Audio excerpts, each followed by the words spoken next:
Hey guys, Novus here, and welcome back to From the Depths. So, just got up, still a bit groggy, but, was working a bunch last night on the advanced cannons, so I thought I'd bring up what I was working on and, sort of go through it a bit, show you guys how to do the same if you want. So, I've been doing a bit of testing with a Gatling gun. Bring it up here. This should be the right one. No. This would be the wrong one. Yeah. Okay, hang on. 1 moment. It would be this one. There we go. So, yeah, this is what I'd been mucking around with before. I'm trying to set up like it's kind of fairly ridiculous Gatling gun. And it was set up in a way where I should be able to upscale it, and I should be able to get it to a point where I essentially sort of wanted to, I don't know. There's two ways I wanted to go at it. Either to cut off the corners and use each of these corners as sort of the like a set of air gaps, as technically they're the flat surfaces on the vehicle. The tower's actually built a bit weird, so the sides are actually technically angles, so I'm kind of hoping it helps to ricochet shots. I don't know. I just wanted to see what would happen. And yeah. Pretty much it just had plenty of room to expand though. As long as it reached these points here, I believe was sort of, as far as it could go. But yeah, meant we could box off the corners to some degree, have air gaps, and possibly even put stuff in there.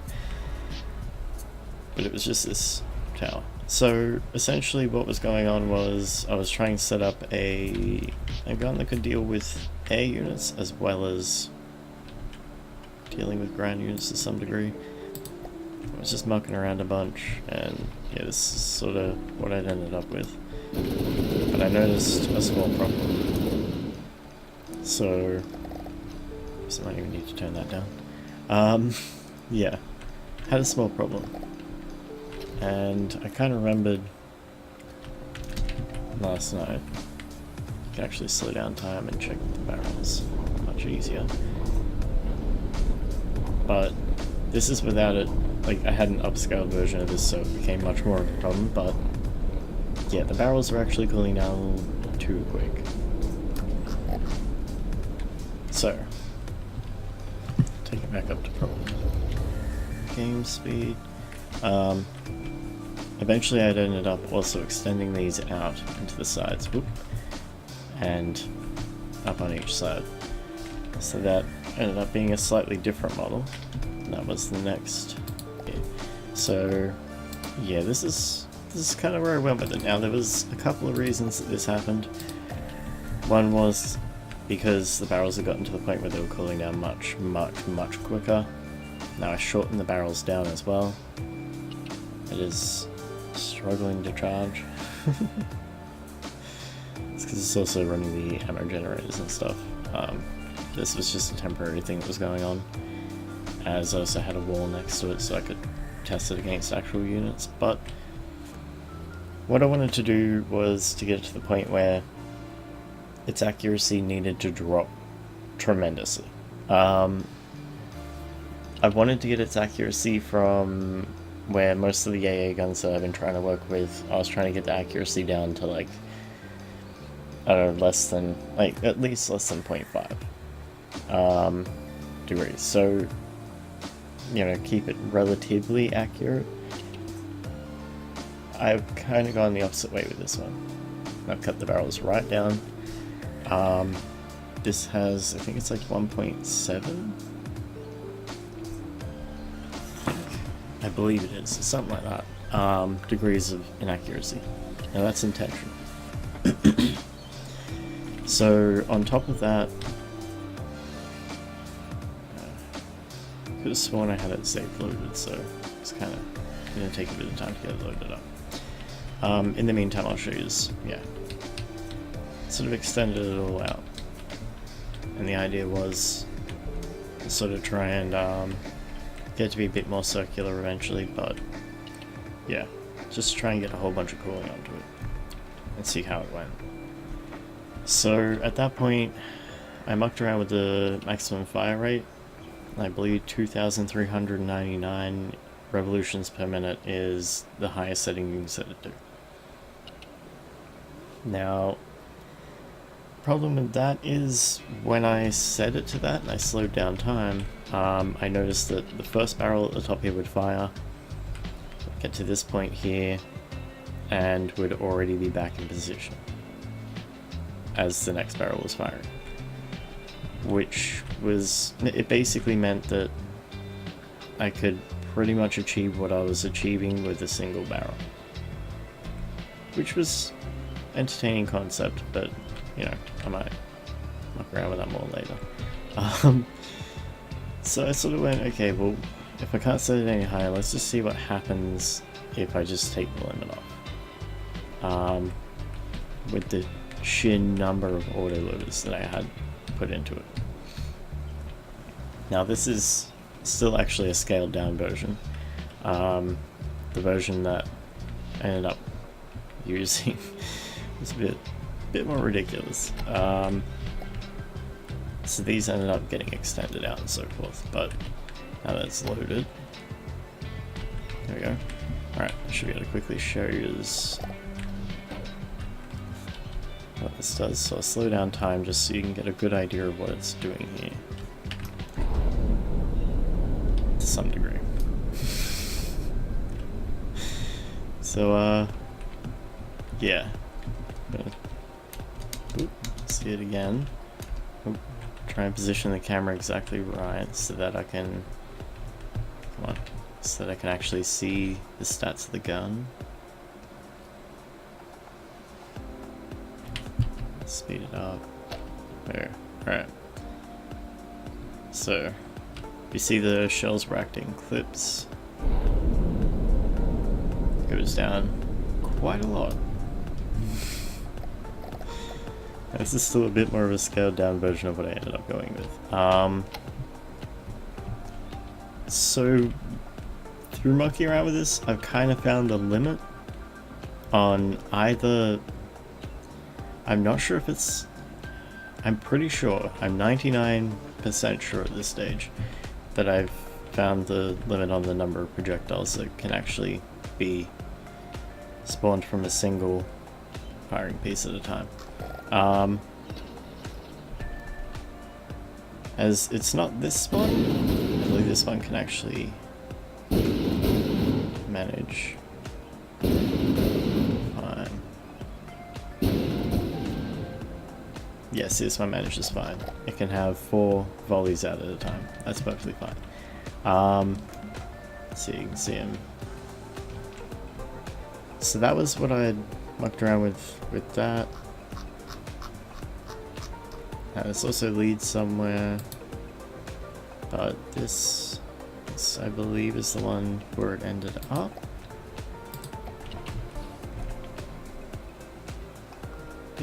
Yeah, okay, alright. So it should hold, oh no, it's not loaded either. Oh god. That's gonna take a bit. So, yeah. This is where I filled it out to each side. So, while we wait for this one to load up, it's basically identical, just a hell of a lot more shots. Alright. Might also load up where that led to. So, the idea was I've been testing AA guns against a bunch of different vehicles and so forth, and I noticed with the white flares, their thruster craft, basically most of these are going to move in really ridiculous ways. Much like their planes aren't too bad, but yeah, their thruster craft are really random sometimes. So they have really heavy noses on them that are meant to be rams, and what it does is it pulls the nose down, angles it towards the ground, and what the AI appears to assume is happening is that the vehicle is basically in a nosedive, just because of the angle of the vehicle, and it assumes that because it's got forwards momentum, that the forwards momentum is going to drag it straight down towards the ground. That's not what's occurring. Instead, they're just sort of on an angle and they're functioning almost like a hover drone. So they've got the 4 propellers on them. They usually kind of sit, dead center, and then the second they angle forward, they start gaining forwards velocity, but at the same time manage to actually keep themselves up and prevent themselves from dropping by simply increasing the speed of the fans. This, is basically, from what I can tell, how their vehicles function. So they kind of still go straight forwards through the air, but their nose will be down. And because that was throwing all the guns off, so anything that was highly accurate was actually just completely failing to hit the target. So I sort of thought to myself, well, I don't know, these things are really unpredictable, like birds.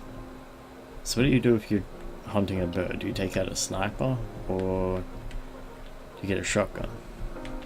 So I thought, let's make a shotgun. Let's make something with fairly low accuracy, just massive amounts of spread, and instead of firing a single round at a time that's going to sort of end up somewhere in that spread, let's just fire all our rounds at once. And let's kind of just throw it in that current.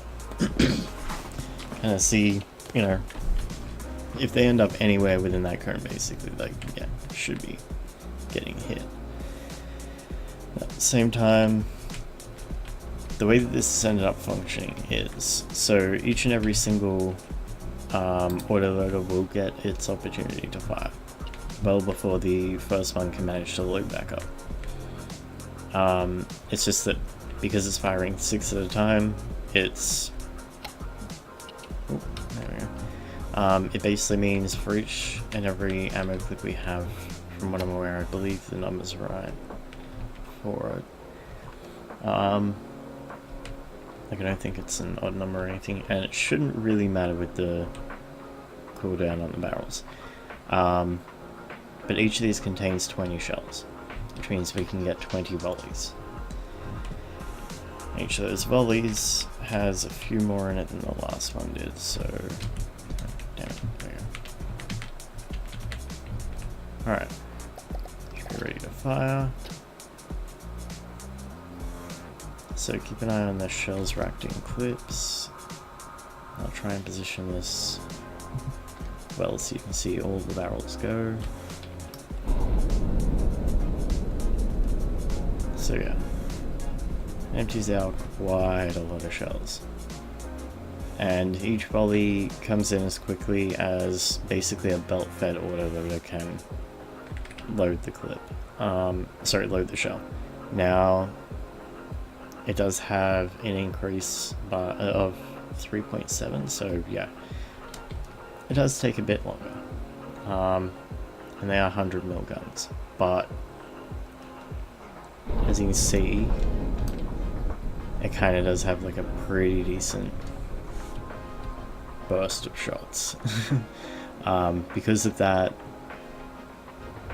I believe it was 1.7 or so degrees of inaccuracy.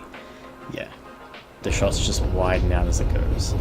So the further away the target is, the better the chance of sort of hitting it with a massive cloud. So it is basically, it's sort of the equivalent concept of taking out a shotgun and using that. Sorry, 1.672, so basically 1.7. Firing speed isn't too bad, so it just pretty much sprays the shots out. And it can be adjusted as it fires as well. so it fires over a short period of time, which means if there's any sudden movements in the enemy to try and dodge the guns specifically, then the guns will just straight with it, and they'll just leave a massive cloud of shots. Now I had experimented with also having high explosives on a timer, but it was a bit of an issue. So, hang on.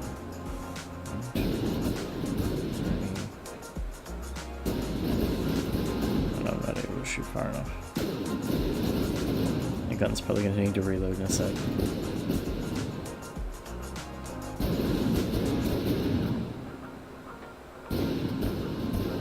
Okay, yeah, it is still doing it. So that fourth volley, you can see the first volley way off in the distance. It despawns the second... Dang, the fourth volley was being fired. So that's the drawback on it. It can't actually hit its maximum range at the moment because it fires out too many rounds at a time. But on the outside, yeah, it's a lot of shots. So this ended up leading to what I've been using to try and work on a ship that currently, I believe, today has not yet been revealed. So I won't go, I don't think I've shown it off yet. So I won't go revealing that just yet. But what I will do is reveal the turret that it's going to be using. So it's basically just a scaled down version of that. That was just getting an idea of exactly what I was looking at doing. But the idea was with the sheer cooldown rate on those barrels, it was so incredibly low that in a single volley, like, we still had a solid amount of space in between the last autoloader firing and the first autoloader being reloaded. Meaning we could have still upscaled that build tremendously. And you just keep adding more and more and more shots until you got the number of shots in each volley that you want. And then I found a limit. And I was like, oh, kind of despawn the shots. But in short range, that would still work. I mean, if you want to have some broadside cannons set up on a ship, it kind of just pulls up really close next to the enemy ship and just unloads with a bunch of those kinds of cannons sitting on the side all at once. Totally doable. And you could downscale it to something like this, and it can still work as something that's relatively long distance. I say relatively, I mean, it's not that long, but it's relatively long range. I believe it's running on this one, so we're up to 100 mil. So it's still got almost 1800 meters range. That's just on the shell that I was using down here. I think I had, yeah, one up here that I was running at the moment. So it's almost 1800 meters. Yeah, it's not too bad. So this is the new gun. It's really tiny and compact up here, which is really useful for massive battleships and so forth, where they've got a lot of space below deck. At the same time, you want to keep the top of your deck relatively, I guess, open, and you can move around up there and so forth. You can walk around on top of your deck and still have a bunch of AA guns that are just kind of tucked in a really compact way. Yeah, totally doable. The barrels move really quick, although you can reinforce them. Another thing you can do, but there was a weapon script that I've been using, and it turns out this weapon script does not like this being done. So if you have a weapon script and you find that it stops controlling your guns, this can be a culprit. I just found out last night. But yeah, you can totally set them so that they just sort of idle a bit higher up, and essentially if an enemy comes into range, it'll just, yeah, pretty much be ready to fire immediately. Go down here. It's completely armored. Got our cooling vents on the sides. Now I believe this is the 1, 2, 3, 4. Yeah. So this is actually an upscale version still. I actually had to downscale this by 1 for the actual ship that it ended up being used for. Between 1 meter on each side. So it became a 7x7. So 7x7 by 7, I think? Yeah. 7x7 by 4, 5, 6, 7. Yeah. So yeah. Didn't even consider the fact that it was actually... that's weird. So yeah, fairly compact up at the top there. That's the important part though. That was pretty much what I was looking for. So that way I could actually have this just tucked into the battleship. It's not overly tall, so it's not, I guess, unreasonable for a battleship. But at the same time, it means that we've got space to be able to have, like, even if it's being put into a square room like this, we can then put it in, then round off like a circular area of armor around it. So it's got an extra air gap. And then sort of armor that up around it, maybe with the secondary layer as well. And Bob's your uncle. It should be safe in there. Because air gaps are really useful for heat and so forth. It just kind of ruins their day. They don't get to focus all the shrapnel on a single point.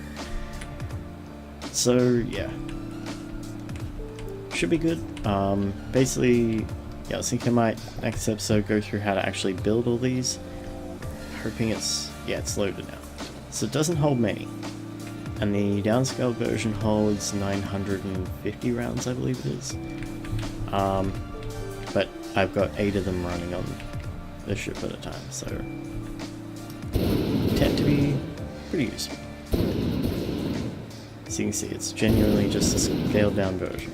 It's relatively decent number of shots at a time though. But yeah, so I was ran something like that. They can totally hit over a fairly decent range. Now, it is, you know, much like a shotgun, you do probably want to line your shot up first, so that way you can take advantage of the fact that it's very difficult for them to miss. But yeah, so you can see it doesn't have to be dead accurate. That's the important part. The closer they get, the tighter that spread's going to be. So the more deadly the guns get. Now it's tiny, it's fairly inexpensive, which is very important, especially seeing as it's still using heavy armor. The only flat spot is directly on its top. Now, I mean, you can put some angle blocks on the top and stuff to try and fix that up, but I don't know. I just actually quite liked the shape, to be honest. But yeah, it's got the top and those two sides are the only flat spots really, and yeah, I don't know. I just I quite liked it. I didn't want to round it out too much. So yeah, pretty much shouldn't have any issues with it. But next episode, I might actually show off how to make this gun, how to set these guns up, basically. But it should be, yeah, it should be something you can pretty easily gather from this. Just get your cooldown way, way, way down. That's what's important. So what you need to do is you need to sort of snake a bunch of these cooling vents and so forth underneath your gun. So let me go into this. Let me get rid of that enemy. That way I can chill out. So you can see down here I've actually kind of just snaked these things right around each corner, each side where I want it, so that way I can run straight up to the roof. Now, I did stop one block above, like one block away. That is because, to be honest, I did not want it to end up getting detonated or anything like that, having a chain reaction or anything bad like that. I do have all the input into intakes at the top though, so that's a thing. But one thing I have made sure with this gun, and I would suggest doing the same if you can, you could actually even take it another step further in terms of this. I really probably should, but it's try and centralize your ammo. So try not to put the ammo, like the actual racks, the clips, up the top or at the bottom or anywhere near. You want to basically keep them centralized. The reason being is if a shell hits the top of the ship, it could just have a large enough explosion radius that something could get through. And if it does and it hits those ammo racks, it's going to detonate everything. Unless you got ejectors, which I didn't bother with because I wanted to compact it. But yeah. So, should be relatively straightforward. Should be able to see from here. But I'll go over it in the next episode. And yeah, should be good. So I hope you guys enjoy. And yeah, actually, no, hang on, I just realized. So I've actually had a bunch of footage that I already recorded, so I just realized I may actually have to put that in first, because I have been putting it on hold for a while, and that is to work on this ship that these guns are for. So what I might do is I might put those up, so that way you can see what I do have of the footage of it being built, and then yeah, after that is when I'll throw in more work with these guns, so you can sort of see them in action and so forth. Yeah, so I hope you guys enjoy. Hope you guys enjoy the rest of your day, and yeah, have a good one, guys.